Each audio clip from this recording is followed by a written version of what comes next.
Hello friends, welcome to my YouTube channel AP path education. ठीक है भाई, हम डिस्कस करें chapter number 6 real and complex analysis की, जो कौन सी क्लास में आता है? BSc third, BSc final year में है। और कौन से सेमेस्टर में है? 6 सेमेस्टर में। ठीक है भाई, अब हम टॉपिक डिस्कस कर रहे हैं कौन से वाला? Conformal mapping. ठीक है, कन्फॉर्मल मैपिंग क्या होता है? कन्फॉर्मल मैपिंग सबने हमने पढ़ा था। W is equal to F of Z. आपके पास क्या होता है? फंक्शन होता है। ठीक है, W equal to F Z आपके पास क्या है? कॉम्प्लेक्स फंक्शन या फिर एक कॉम्प्लेक्स मैपिंग है, जो किसी एक डोमेन डी डोमेन से लेके एक दूसरे W प्लेन के अंदर डी डैश के ऊपर, मतलब XY प्लेन से लेके UV प्लेन के ऊपर एक फंक्शन डिफाइन होता है। ठीक है, हम जो W is equal to F Z function है, इसको कन्फॉर्मल कब कहते हैं? कन्फॉर्मल किस पे होता है? एक पॉइंट जेड नोट पे होता है। ठीक है, इफ़ अगर हमारे पास, आप यहाँ पे क्या कहता है कि आपने जेड प्लेन के अंदर, मतलब XY प्लेन में एक कर्व लिया C1 और एक दूसरा कर्व लिया C2, उनके बीच में एंगल कितना है? अल्फ़ा।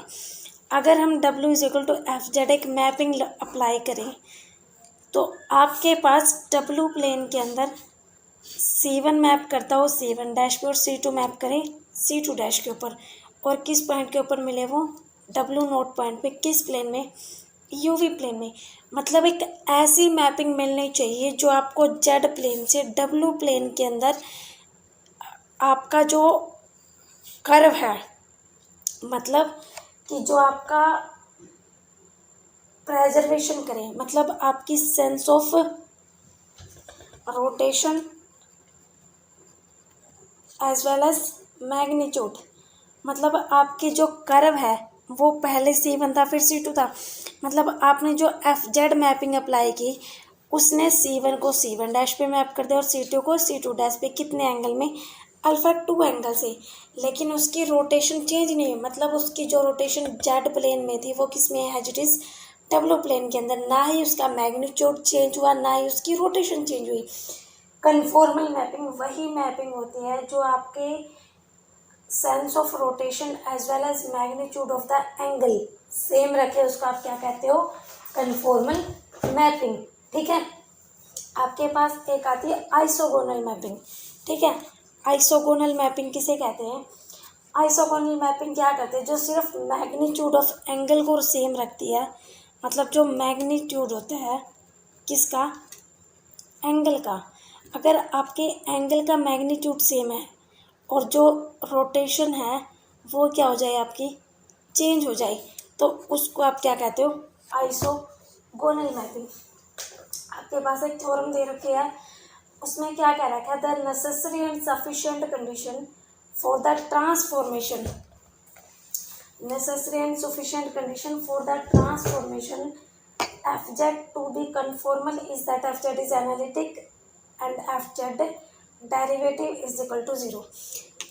ये थ्योरम कोई फायदा नहीं इसको पढ़ने का, मेन चीज इसमें जो समझने वाले भाई वो समझ लीजिए क्या कहते हैं। उसने क्या कहा है कि जो नेसेसरी है, ठीक है, और सफिशिएंट कंडीशन है किसके लिए? For the transformation. कौन सी ट्रांसफॉर्मेशन? एफ जेड एक कन्फॉर्मल कब होगी? उसने कहा नेसेसरी और सफिशिएंट का मतलब क्या होता है? If and only. उसने कहा कि कोई मैपिंग एफ जेड वो कन्फॉर्मल कब होगी? If and only if. अगर ये मैपिंग कन्फॉर्मल है तो इसका मतलब ये फंक्शन है जो एफ जेड है, ये कैसा होना चाहिए? एनालिटिक होना चाहिए। एनालिटिक आई थिंक आप 5th चैप्टर में पढ़ा भी होगा, नहीं तो मैं एक चीज़ बता रही हूँ। एनालिटिक फंक्शन क्या होता है कि आपने कोई भी एक कॉम्प्लेक्स प्लेन के अंदर एक डोमेन ली डी, आपने क्या कहा कि ये फंक्शन एफ जेड है, ये एनालिटिक कब होगा?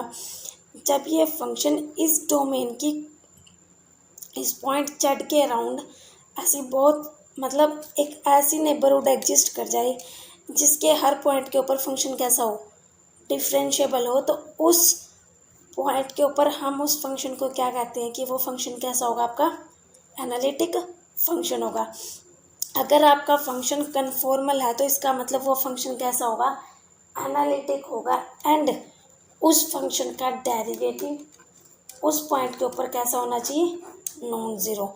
अगर फंक्शन एनालिटिक है और उसका first derivative at that point के ऊपर नॉन ज़ीरो है तो इसका मतलब वो पॉइंट के ऊपर फंक्शन आपका कैसा है, कन्फॉर्मल है। अगर उस पॉइंट के ऊपर आपका वो मैपिंग कन्फॉर्मल है तो इसका मतलब फंक्शन कैसा आपका एनालिटिक और फंक्शन का फर्स्ट डेरिवेटिव कैसा है, नॉन ज़ीरो है। सिर्फ मेन चीज़ यही समझने वाली थी भाई इसके अंदर, इसमें प्रूफ वगैरह कुछ नहीं पूछा जाने वाला है, ठीक है।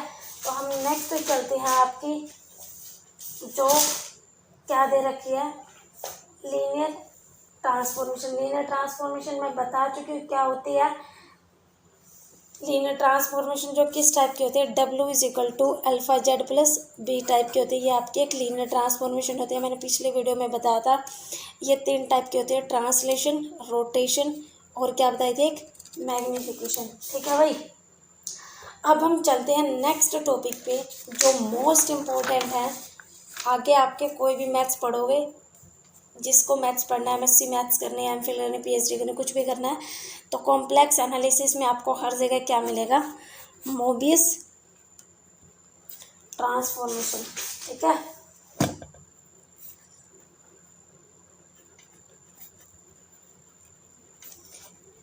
इस मोबियस ट्रांसफॉर्मेशन को आप क्या कहते हो, बाय लीनियर ट्रांसफॉर्मेशन में, ठीक है। ये कैसे होती है, अब देखो भाई, बायलीनियर ट्रांसफॉर्मेशन या फिर मोबियस ट्रांसफॉर्मेशन क्या होती है। सबसे पहले हमें क्या लेनी पड़ती है, एक मैपिंग, ठीक है। एक मैपिंग कैसी होती है, एफ जेड, जो किसी एक कॉम्प्लेक्स प्लेन के ऊपर डिफाइन होती है। हमने फंक्शन कंसीडर कर दिया जो किस टाइप से हो, A Z plus P by C Z plus T types का हो। इसमें कंडीशन है कि ए बी सी डी कैसे होने चाहिए, कोई भी कॉम्प्लेक्स कॉन्स्टेंट होने चाहिए, ठीक है। अगर ये कॉम्प्लेक्स कांस्टेंट है तो इसमें एक चीज़ निकल के आनी चाहिए। अगर आपके पास A D minus B C कैसा मिल जाए, नॉन ज़ीरो, तो इस मैपिंग को आप क्या कहते हो, मोबियस ट्रांसफॉर्मेशन, या फिर इस मोबियस को ही आप क्या कहते हो, बाय लीनियर ट्रांसफॉर्मेशन, ठीक है भाई। अगर आपके पास A D minus B C कैसा हो जाए, ज़ीरो हो जाए, तो ये मैपिंग आपकी कैसी हो जाती है, कांस्टेंट मैपिंग हो जाती है। इसका कोई यूज़ नहीं रहता फिर हमारे पास, ठीक है। अगर आपके पास कंडीशन क्या क्या निकल के आती है भाई, ठीक है। एक बायलीनियर ट्रांसफॉर्मेशन को ही हम क्या कहते हैं, मोबियस ट्रांसफॉर्मेशन, और इसको हम क्या कहते हैं, एक लीनियर फंक्शनल ट्रांसफॉर्मेशन भी कहते हैं, ठीक है। उसने एक और चीज़ होती है जो आपकी हर लीनियर ट्रांसफॉर्मेशन होती है, वो कैसी होती है, bye linear. But her by linear कैसी हो, लीनियर हो, ये कोई ज़रूरी तो नहीं है, ठीक है। दूसरी चीज़, आपने एक बाय लीनियर ट्रांसफॉर्मेशन पढ़ी है, अब वो कहाँ से कैसे निकल के आई है, ये देखो भाई, ये चीज़ सबको समझ में आई।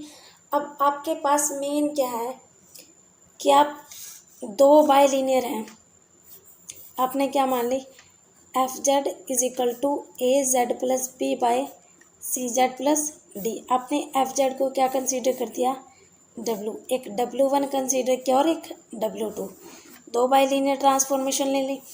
आप इनका सम कर दो तो वो भी एक बाय लीनियर ट्रांसफॉर्मेशन मिलती है, इनका सब्ट्रैक्शन कर दो तो वो भी एक बाय लीनियर होती है, इनकी मल्टीप्लाई करोगे तब भी आपको एक बाय लीनियर मिलेगा। एक बाय लीनियर का आप 5th सेमेस्टर में ग्रुप थ्योरी पढ़ के आए होगे। ग्रुप थ्योरी, अगर आपको कोई भी सेट ग्रुप बनाना है तो 5 कंडीशन होती थी। सबसे फर्स्ट क्या होती है, क्लोजर, दूसरी क्या होती है आपके पास, एसोसिएटिव, थर्ड कंडीशन क्या होती है आपके पास, आइडेंटिटी, और फोर्थ क्या होती है आपके पास, इनवर्स की, ठीक है। आपने क्या पढ़ा कि क्लोजर, दो सम कर दो या दो की मल्टीप्लाई कर दो तो क्या मिला आपके, बाय लीनियर। तो ये प्रॉपर्टी कैसी होगी, क्लोजर सेटिस्फाई कर रही है किसके, विद रिस्पेक्ट टू एडिशन भी और विद रिस्पेक्ट टू मल्टीप्लिकेशन भी। अगर ऐसे क्लोजर होल्ड करते तो एसोसिएटिव होल्ड करेगी, ठीक है। अगर आपको किसी ट्रांसफॉर्मेशन का क्या एग्जिस्ट करना है, आइडेंटिटी एग्जिस्ट करनी है। तो A Z plus B by C Z plus D में मैं क्या ऐड करूँ, 0 into Z plus 0 divide by 0 into Z plus 1, इसमें कुछ भी ऐड कर दूँ तो मुझे यही लीनियर ट्रांसफॉर्मेशन मिली। इसका मतलब मुझे क्या मिल गई, आइडेंटिटी। तो इस लीनियर ट्रांसफॉर्मेशन का मुझे बाइलीनियर का क्या भी मिलता है, यूनिट्स। इसका मतलब जो बाइलीनियर ट्रांसफॉर्मेशन होते हैं वो आपके पास क्या फॉर्म करती है, ग्रुप, ना कि एबिलियन ग्रुप। क्यों, क्योंकि ये बाइलीनियर कभी भी दो बाइलीनियर की प्रोडक्ट करोगे वो बाइलीनियर तो मिल जाएगा, लेकिन वो कम्यूट करे, मतलब A star B is equal to B star हो, ये कोई ज़रूरी नहीं होता।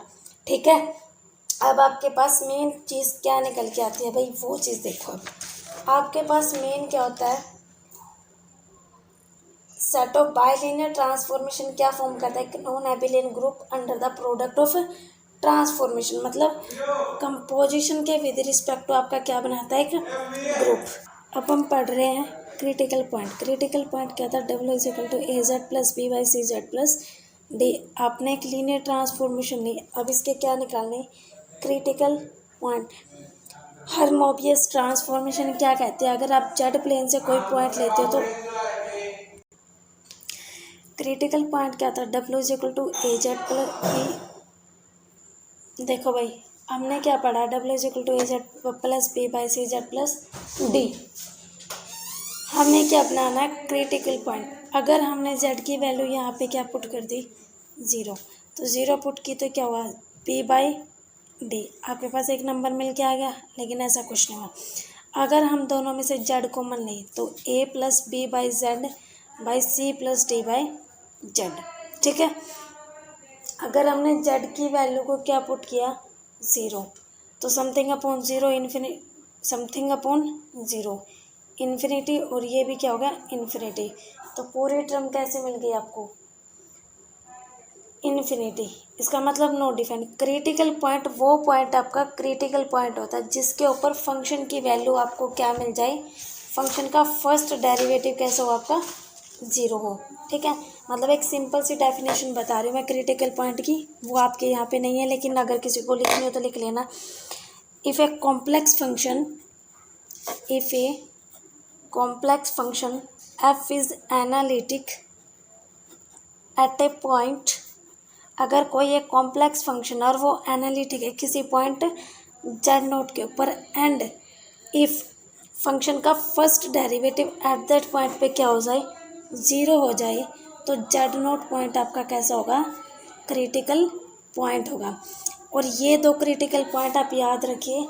अगर आपके पास कोई भी एक बाइलिनियर ट्रांसफॉर्मेशन लेके चलते हैं, अब डब्ल्यू क्या है, W is equal to A Z plus B by C Z plus D है, तो यहाँ पे D W by D Z करोगे तो आपके पास दो क्रिटिकल पॉइंट निकल के आएंगे, इन्फिनिटी और 0। इन्फिनिटी कब मिलेगा, इफ़ जेड की वैल्यू क्या रखो, माइनस का डी बाई सी, और इफ़ जेड की वैल्यू क्या रखो, इन्फिनिटी।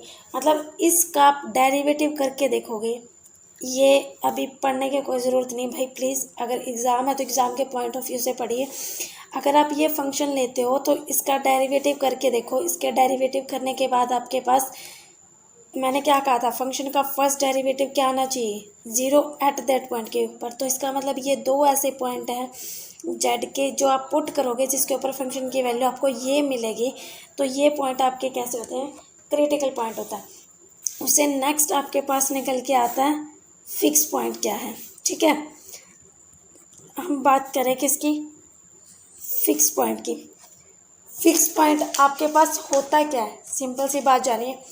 एक पॉइंट है जेड नोट, जेड नोट को हम फिक्स्ड पॉइंट कब कहते हैं, या फिर इनवेरिएंट पॉइंट। इनवेरिएंट का मतलब होता है जो चेंज ना हो, जिसकी वैल्यू रखे हो वो एज इट इज़ वैल्यू दे दे हमें, किसके अराउंड, ट्रांसफॉर्मेशन के। मतलब एक यहाँ से यहाँ तक हमने एक मैपिंग डिफाइन किया, यहाँ से हमने जेड लिया तो उसके ऊपर जो मैपिंग अप्लाई की एफ ऑफ जेड, वो फिर से हमें क्या दे रहा है, यहाँ पे जेड दे। उस पॉइंट की इमेज सेम पॉइंट की इमेज सेम मिल जाए तो उस मैपिंग को हम क्या कहते हैं, उस पॉइंट को हम क्या कहते हैं, फिक्स्ड पॉइंट। अब हमें क्या निकालना है कि एक बाइलिनियर ट्रांसफॉर्मेशन के कितने फिक्स पॉइंट निकलते हैं। अब देखिए भाई, W is equal to A Z plus B by C Z plus D, एक मोबियस ट्रांसफॉर्मेशन होती है, ठीक है। W आपका किसके इक्वल होता है, एफ ऑफ जेड, और फिक्स पॉइंट की डेफिनेशन क्या कहती है, एफ जेड किसके इक्वल होता है, जेड के। तो यहाँ पे क्या पुट करोगे, Z is equal to A Z plus B by C Z plus D, क्या करो क्रॉस मल्टीप्लाई, तो यहाँ से क्या निकल के आया, सी जेड स्क्वेयर प्लस के D Z is equal to A Z plus का बी। तो अब देखो सी जेड स्क्वेयर प्लस यहाँ दोनों से जेड कॉमन लो, क्या हो गया, डी माइनस का ए माइनस का बी इज इक्वल टू 0, ठीक है। अब ये आपके पास किस टाइप की फॉर्म बन गई, एक क्वाड्रेटिक इक्वेशन होगी, और जिसमें आप सीधा चाहे फॉर्मूला अप्लाई करते हो, माइनस बी स्क्वेयर माइनस का 4ac बाई 2a।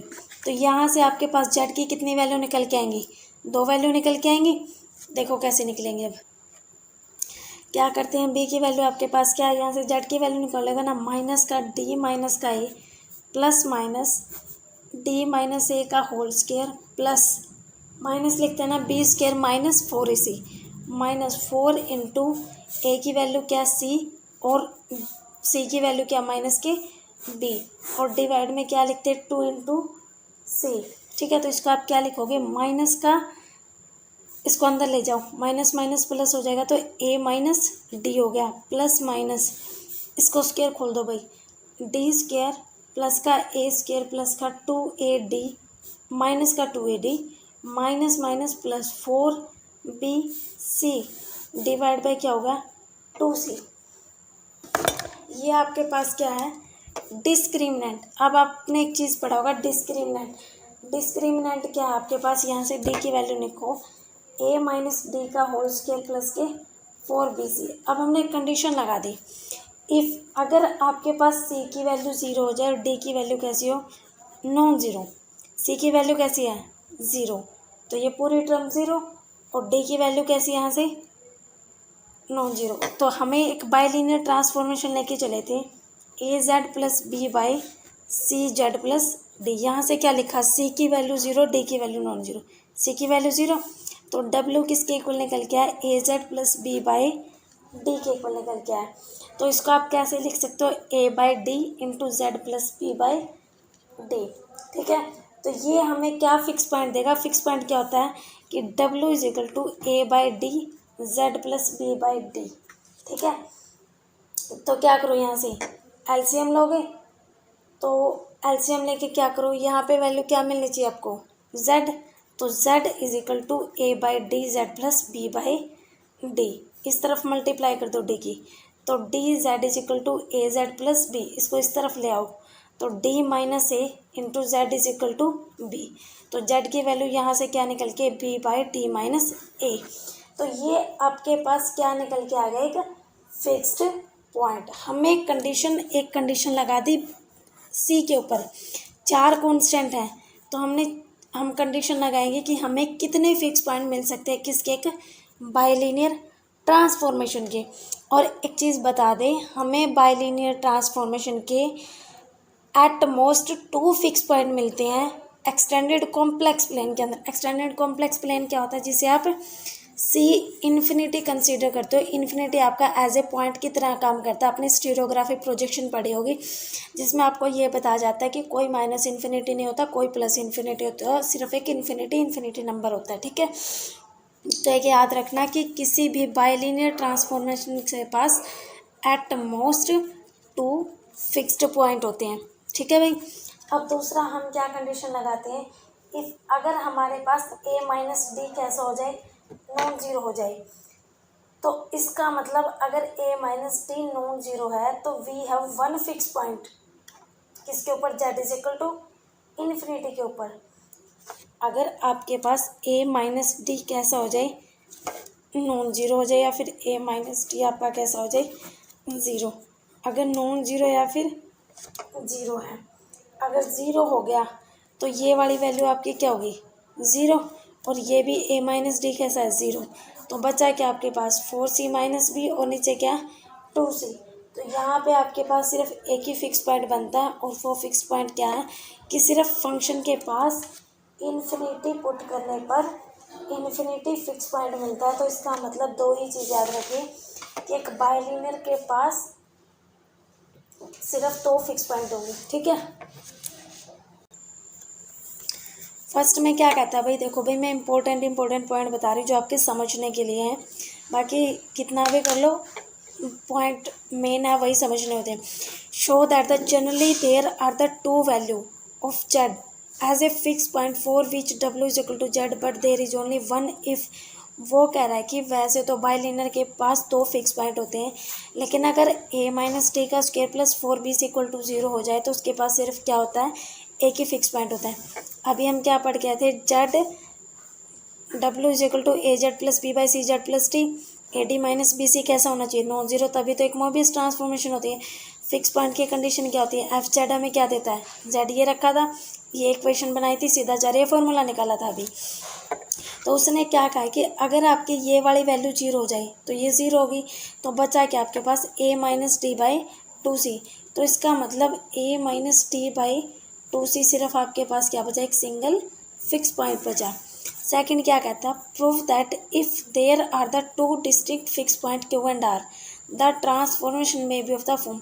वो कह रहा है कि अगर आपके पास किसी मैपिंग के पास 2 फिक्स पॉइंट मिल जाए क्यू और आर, तो उनको आप एक मोबियस ट्रांसफॉर्मेशन में कैसे लिख सकते हो, W minus Q by W minus R is equal to Z minus Q by Z minus R. किसी कॉन्स्टेंट से मल्टीप्लाई कर दो तो वो दोनों क्या हो जाएंगे, इक्वल हो जाएंगे। थर्ड में क्या कह रहा है, show that if there is only one fix point, मतलब सिर्फ क्या है आपके पास एक फिक्स पॉइंट है, से वो कैसा है, क्यू है, देन द ट्रांसफॉर्मेशन में बी ऑफ द फॉर्म। जब आपके पास 2 फिक्स पॉइंट है तो तब आपकी ट्रांसफॉर्मेशन इस टाइप से होती है। वो कह रहा है कि जब आपके पास एक फिक्स पॉइंट है तो क्या करोगे, 1/w minus Q is equal to 1/z minus Q plus K. इस फॉर्म को आप क्या कहते हो, नॉर्मल फॉर्म। लास्ट क्या कहता है, show that if there is only one finite fix point if P. वो कह रहा है कि सिर्फ एक फाइनाइट फिक्स पॉइंट होता है P and other fix point is infinity. अगर आपके पास 2 फिक्स पॉइंट है, एक तो फाइनाइट नंबर और एक इनफाइनाइट नंबर है, तो उस ट्रांसफॉर्मेशन को आप कैसे लिख सकते हो, W minus P is equal to K into Z minus P की फॉर्म है। ये 4 फॉर्म है, जब आप क्वेश्चन करोगे इनको अच्छे से क्लियर कर पाओगे। अब नेक्स्ट देखो भाई, अब आपको क्या बताना है, nature of the Mobius transformation. एक मोबियस ट्रांसफॉर्मेशन है, अगर उसका एक फिक्स पॉइंट होता है, अभी पढ़ के आए थे कि 2 फिक्स पॉइंट भी होते हैं, एक फिक्स पॉइंट भी होता है। जब एक फिक्स पॉइंट होता है उसे कैसे लिखते हैं, 1/w माइनस पी। अभी एक चीज़ पढ़ी थी ना, जब आपके पास एक फिक्स पॉइंट होता है तो उसे आप कैसे लिख सकते हो, w माइनस एक फिक्स पॉइंट है तो उसे आप क्या लिख सकते हो, 1/w minus Z not is equal to 1/z minus Z not plus K, constant term आते। इसको आप क्या कहते हो, इसके लिए आपको जब आपके पास एक फिक्स पॉइंट होता है तो उसे आप क्या कहोगे, पैराबोलिक, ठीक है। इसे आप क्या कहते हो, जब आपके पास एक फिक्स पॉइंट होता है उसे आप किस टाइप का बोलते हो, पैराबोलिक नेचर होता है। और जब आपके पास 2 डिस्टिंक्ट फिक्स पॉइंट होते हैं तो जब आपके पास 2 डिफरेंट है तो उसके आप क्या कहते हो, हाइपरबोलिक, ठीक है। और जब आपके पास इमेजिनरी रूट होते हैं, मतलब जब आपके पास कैसे हो, इमेजिनरी टाइप के फिक्स पॉइंट हो, तो इमेजिनरी किस केस में होता है, एलिप्टिक्स की केस में। पता ये चीज़ आप पढ़ के आए होगे, बी स्क्वायर माइनस का 4 इसे इक्वल टू 0 होता है तो एक रियल वैल्यू होती है, उसे पैराबोलिक कहते हैं। जब बी स्क्वायर माइनस का 4ac पॉजिटिव होता है तो 2 रियल रूट देता है, उसे आप हाइपरबोलिक कहते हो। और बी स्क्वायर माइनस का 4ac लेस देन 0 होता है तो इमेजिनरी रूट देता है, उसे आप क्या कहते हो, एलिप्टिकल। ये आप पार्शियल डिफरेंशियल इक्वेशन में 3rd सेमेस्टर में पढ़ के आए होगे, आई थिंक वो 6th चैप्टर होता है कैनोनिकल फॉर्म वाला, ठीक है। तो इसमें वही चीज़ कह रहा है कि जब आपके पास एक फिक्स पॉइंट होता है पैराबोलिक होता है, जब 2 होते हैं तो हाइपरबोलिक होता है, जब दोनों इमेजिनरी होते हैं तो उसको आप क्या कहते हो, एलिप्टिकल नेचर का होता है, ठीक है। अब नेक्स्ट वाला टॉपिक देखो भाई, आपका क्या कहता है, एक होता है आपके पास मेन क्रॉस रेशियो का। क्रॉस रेशियो मैं बता रही हूँ कैसे निकालनी है, ठीक है। क्रॉस रेशियो के लिए आपको एक ट्रिक बता रही हूँ जिससे आपको क्रॉस रेशियो में दिक्कत नहीं आएगी।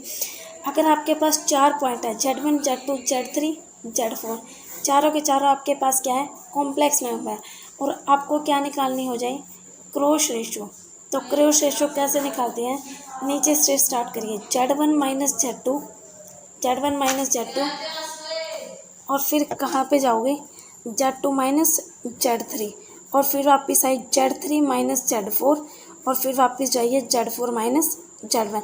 सिमिलरली इस तरफ लिखिए W1, W2, W3, W4 के फॉर्म में। नीचे से स्टार्ट किए W1 minus W2, W2 minus W3, और W3 माइनस का W4, और W4 माइनस का W1। ये आपको क्या देता है, एक क्रॉस रेशो। और क्रॉस रेशो से आप क्या फाइंड आउट करते हैं, एक बाइलिनियर ट्रांसफॉर्मेशन। मतलब आपको सिर्फ एक ट्रांसफॉर्मेशन चाहिए। अगर आपको कॉम्प्लेक्स नंबर दे रखे और आपको क्या चाहिए, ट्रांसफॉर्मेशन, तो आप क्रॉस रेशो से निकाल देते हो। ठीक है, आपको एक चीज़ बता दें, क्रॉस रेशो हमेशा अनचेंज्ड रहती है, किसके थ्रू, मोबियस ट्रांसफॉर्मेशन के थ्रू। ठीक है भाई। और एक मेन चीज़ आपके पास क्या है कि दो मोबियस ट्रांसफॉर्मेशन के प्रोडक्ट करोगे तो आपको क्या मिलता है, मोबियस ट्रांसफॉर्मेशन मिलती है भाई। ठीक है। और एक चीज़ जो सबसे इम्पोर्टेंट है आपकी, ये वेरी वेरी इंपॉर्टेंट थ्योरम है और ये काफ़ी इम्पोर्टेंट भी है भाई। प्लीज़ मैं अभी इसी में समझा रही हूँ, ठीक है, क्योंकि थोड़ा सा भी जल्दी में वीडियो बनानी पड़ रही है डिमांड के थ्रू, तो एक दिन में थोड़ा इतनी वीडियो एडजस्ट करना मुश्किल हो। इसमें क्या कह रखा है कि proof that every Mobius transformation map circle और straight line into a circle और स्ट्रेट लाइन। मतलब जब आपके पास एक मोबियस ट्रांसफॉर्मेशन दी होती है तो उस मोबियस ट्रांसफॉर्मेशन में आपको क्या करना है कि एक सर्कल किस में मैप होता है, सर्कल में। मतलब आपको क्या करना है कि एक मोबियस ट्रांसफॉर्मेशन दे रखी है, ठीक है। मान लो कि एक Mobius transformation W is equal to AZ plus P by CZ plus D। ये जो मोबियस ट्रांसफॉर्मेशन है इसके पास ऑप्शन है सर्कल हो या फिर स्ट्रेट लाइन हो। वो या तो सर्कल में मैप होता है या फिर स्ट्रेट लाइन में, ये स्टेटमेंट कहती है। अब हमें प्रूव क्या करना है कि इक्वेशन ऑफ सर्कल क्या होती है। मैंने एक चीज़ बताई थी, सर्कल के हमेशा क्या निकलते हैं, इनवर्स पॉइंट। ठीक है, इनवर्स पॉइंट बताया था पिछली वीडियो में, देख लेना। तो उसको हम क्या लिख सकते हैं, Z minus alpha by Z minus beta, दो इनवर्स पॉइंट है। ठीक है, इज इक्वल टू के। इसमें एक कंडीशन है के नॉट इक्वल टू 1। क्यों, क्योंकि हम सर्कल की भी बात करें, स्ट्रेट लाइन की भी बात करें। अगर हम के की वैल्यू 1 लेते हैं तो इसको सोल्व करके हमें क्या मिल जाएगी, स्ट्रेट लाइन। लेकिन हमें किस पे बात करनी है अभी, सर्कल पे बात करनी है। तो हमारे पास एक ट्रांसफॉर्मेशन है W is equal to AZ plus P by CZ plus D। इसमें एक कंडीशन रखनी होती है AD माइनस BC आपका कैसा होना चाहिए, नॉन जीरो। ठीक है, तो यहाँ से Z की वैल्यू निकालो। कैसे निकालोगे, CWZ प्लस के DW is equal to AZ plus B।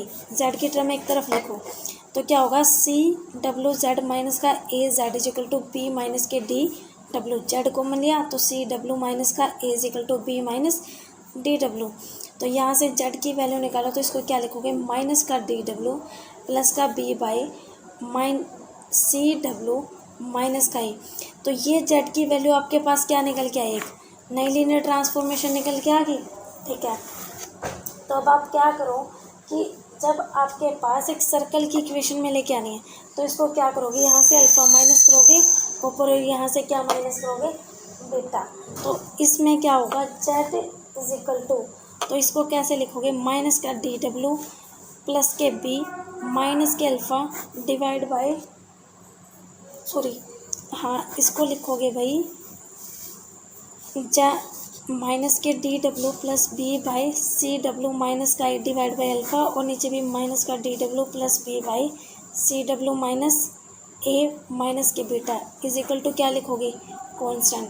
तो इक्वेशन क्या निकल के आएगी, सर्कल की। इसको सोल्व करके देखना तो यहाँ से आपके पास एक नई ट्रांसफॉर्मेशन निकल के आएगी और उसमें कंडीशन क्या होगी, W minus alpha dash by W minus beta dash is equal to क्या निकल के आ, के डैश। ये किसके निकल के लेके चले थे, एक सर्कल की इक्वेशन, और के कैसा था, नॉन जीरो। और यहाँ पे क्या मिली आपको, एक सर्कल की इक्वेशन। तो यहाँ से आप क्या कह सकते हो, सर्कल किस में मैप हो रहा है आपका, सर्कल में मैप हो रहा है। ठीक है, ये चीज़ें समझ आई। तो अब हम क्वेश्चन करेंगे नेक्स्ट वीडियो में। ठीक है, प्लीज़ मेरी वीडियो अगर पसंद आ रहा है तो उसे लाइक कीजिए, मेरे चैनल को सब्सक्राइब कीजिए। अगर कोई डाउट है तो उसे कमेंट बॉक्स में जाके कमेंट करके बताइए। मैं नेक्स्ट वीडियो में डाउट क्लियर करने की कोशिश करूँगी। I hope so please try to understand me. ठीक है. Thank you very much.